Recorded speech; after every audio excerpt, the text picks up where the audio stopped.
Noong ika-15 ng Hulyo taong 1999, sa panahon ng Unang Krusada, nasakop ng mga sundalong Kristiyano ang Jerusalem matapos ang mahabang pagkukubkob. Ito'y nagsilbing mahalagang yugto sa mga Krusada, dahil ang Jerusalem ay isang lungsod ng malaking kahalagahan sa relihiyon pareho ng mga Kristiyano at Muslim. Sa parehong araw noong 1799, isang Pranses na sundalo ang natuklasan ang Rosetta Stone sa Ehipto. Ang batong slab na ito, na may inskripsyon ng sinaunang mga script, ang naging susi upang mabasa ang mga Egyptian hieroglyphics, na nagbukas ng isang buong bagong kaalaman tungkol sa sinaunang kabihasnan ng Ehipto.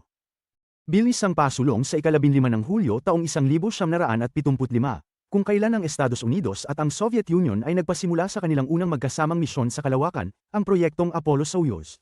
Ito ay nagmarka ng isang panahon ng paglambot sa tensyon ng malamig na digma at sumisimbolo ito ng isang hakbang patungo sa internasyonal na kooperasyon sa pagtuklas sa kalawakan.